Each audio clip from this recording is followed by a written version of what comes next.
huge key to overcoming trials in your marriage with your spouse or a partner is a comfortability being open and talking about anything. And while that sounds almost too ideal to exist, it can happen, and yet you'll see in a lot of marriages, talking with friends, hearing what their fights are, that someone says something and the other person blows up at them.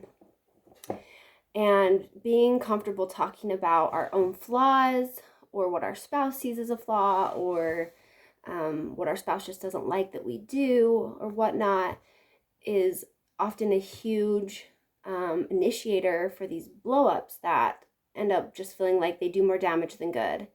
And yet there are couples who can talk about almost anything and it doesn't blow up in their face. And I've been super blessed with my husband that he's a natural at this, and I'm not as much, but I'm learning from him that he can just talk about anything with me and he doesn't get offended.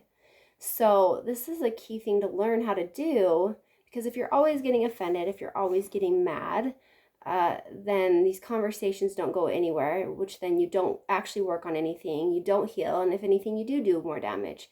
Now, if you're the type of person that does blow up or get in fights with your spouse a lot, and maybe you're feeling blamed right now, the truth is that it can be a problem on the person who is giving the information, like they don't do it with gentleness and kindness, or it can be an interpretation of how you receive it, or it can be both. So sometimes the issue lies that the person saying, I see this flaw or this thing bothers me, it doesn't come out in a way that's helpful. They end up lashing out, or they use words that are very attacking, that seem very rude. They actually do bash you kind of over the head, basically. If you're the type of person that gives feedback in this way, it's probably never going to go well unless you have an extremely passive spouse. And even then, you're doing damage that you maybe cannot see. This is something that can be worked through. This is something you probably need a coach or a counselor if it doesn't come natural to you. Trying to learn to do things that don't come natural to us take a lot of work. It doesn't make you bad. It doesn't mean that there's no hope. This is just how you are. You can change this behavior with some help and some work, and it's worth it because your conversations can end up being really bonding and really great.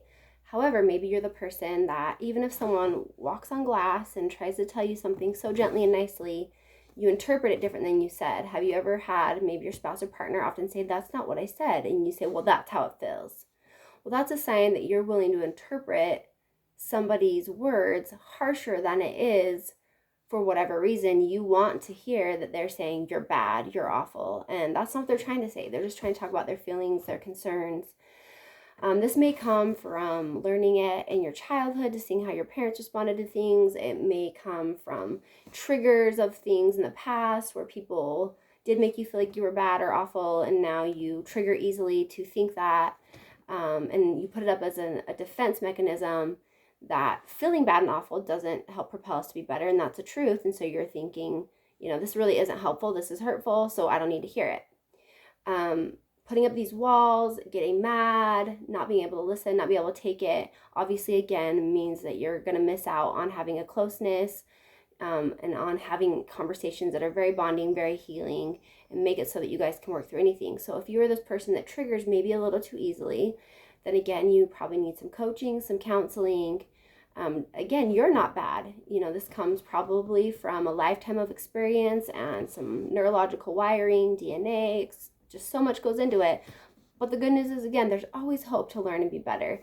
But if you are either of those people, whether the attacker or the person who can't take information, to not get help is really to not improve.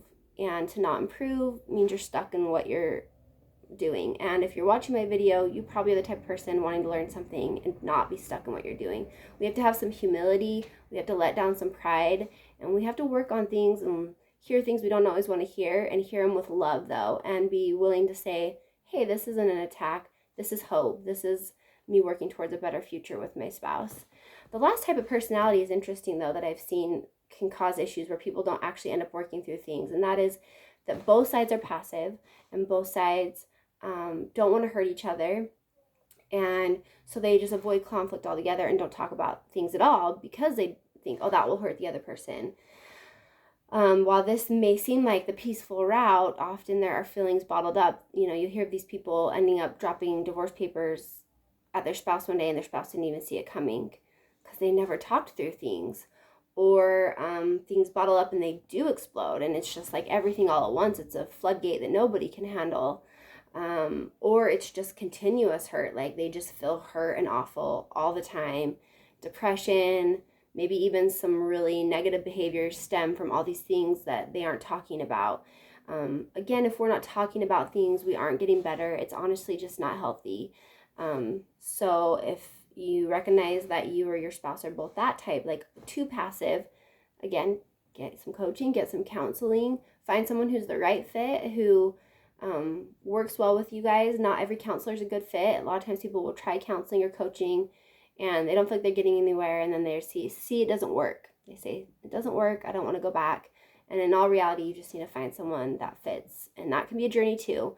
But all the effort that we're not accustomed to making, that seems annoying, seems time consuming, costs maybe some money, in the long run is, you know, happiness in life, deeper relationships that are meaningful, and